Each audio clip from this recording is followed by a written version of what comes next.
discovery. And God was hereby proving that He's the one that has to give understanding. The Lord had been teaching a lesson that if any man is going to understand Him, He has to be the one to give the understanding. He's not publicly accessible. There's knowledge that's public knowledge. Anybody can find it.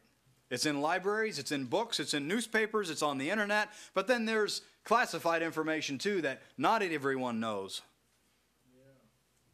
Well, the knowledge of God, to speak in common terms, is classified information. You have to have clearance to know it. Elihu was the youngest of Job's counselors, and he hadn't said anything all the way through chapter 31. Elihu was just sitting listening. And he said he burst out in chapter 32 and started talking. He said because he'd had enough of what he'd heard. Now, he wasn't hearing with perfect understanding, I know. But I kind of like the way Elihu says this. He said, I decided to let the old men speak because age ought to speak first. He says, but with all this stuff being said, I got to tell you something I know. And here's the first thing he said. There is a spirit in man, and the inspiration of the Almighty giveth them understanding. That's one of the first things Elihu said. That's a pretty good thing, wasn't it? We don't know how old he was, but all the others, including Job, were older than him. And so Elihu thought, I'll just stay quiet and listen. And some of the things that he heard was driving him crazy. So he said this, if anybody understands anything about God, it's because God gave him understanding. Even in Job's primitive day, Elihu knew that. Well, to get very specific, the knowledge of God is exclusive to the Son of God and those whom the Son will reveal Him. 1 John 5:20 says, we know that the Son of God is come and hath given us an understanding that we might know Him that is true. Reasoning backwards, if Jesus hadn't come, nobody would know God. It doesn't matter if you can look at creation, as some people suppose, and see the trees and see the ocean and see the cycles of seasons and say there is a God. But you can't find anything out about Him except that Jesus hath come and hath given us an understanding.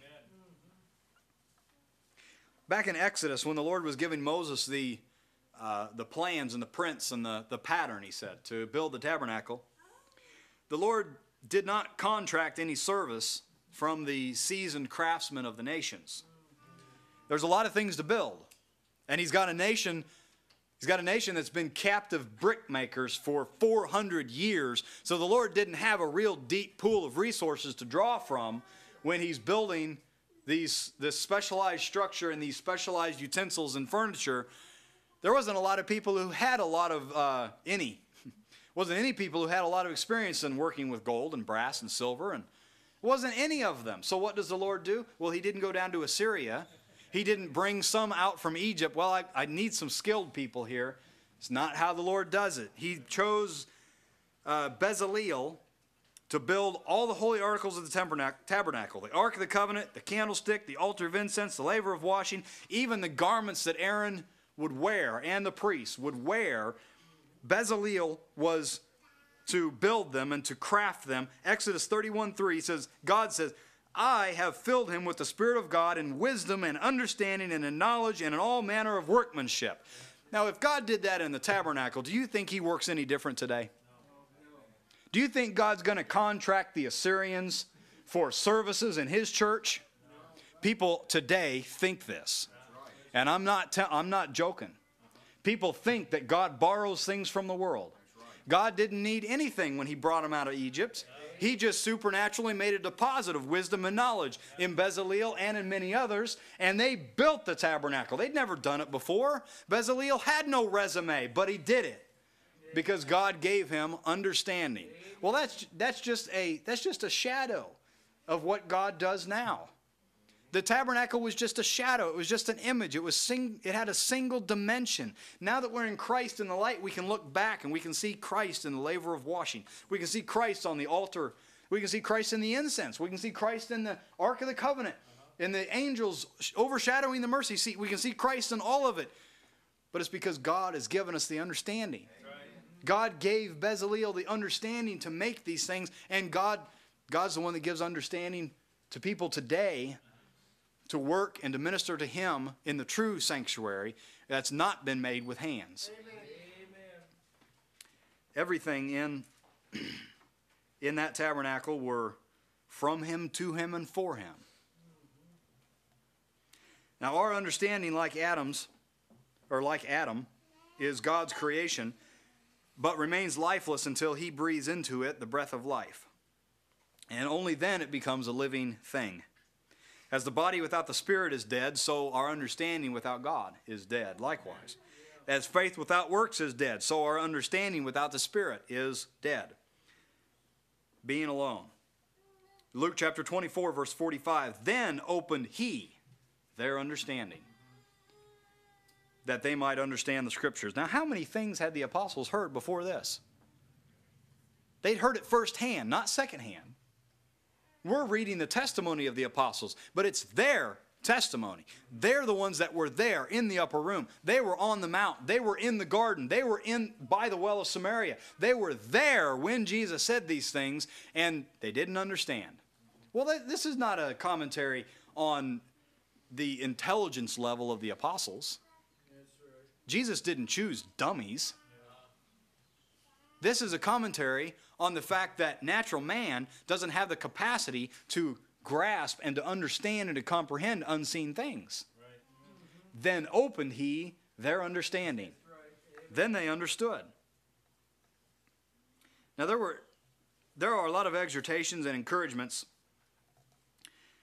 concerning this thing. In other words, our understanding of the things that are freely given to us of God, it's not just a waiting game. It's not that after you come into Christ, you just hope that God remembers and God picks you to understand and gives you something. It's not just a waiting game, but it's also, God doesn't just operate on pure policy either. God doesn't deposit a huge amount of understanding and enlightenment into people that don't really want it. Yes. No, God gives understanding according to his discretion. That's a phrase that Brother Fred used. I remember I was 13, 14, 15 years old, and I was washing windows at Brother George and Sister Tassie's house. And I was listening on headphones to Brother Fred's sermon tapes. And he said, God reveals himself to us according to his own discretion. And that's something that's stuck with me now for a long time. I'm twice the age now as I was when I heard that. And it means more to me today than it did then.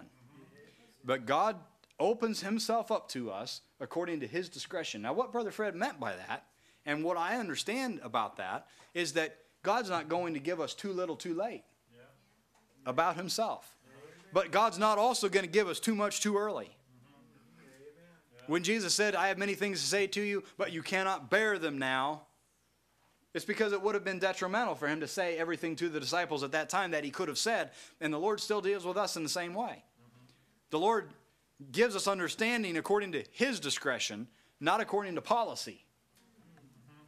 Well, if we have to say it this way, then the policy is just his will.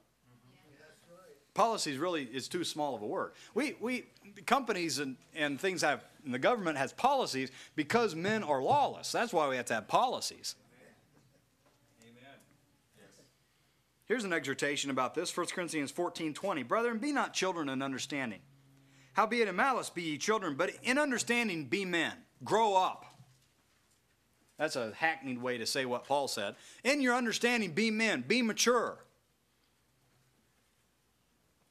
Consider what I say, Paul said to Timothy, and the Lord give thee understanding in all things. Did you hear the irony there?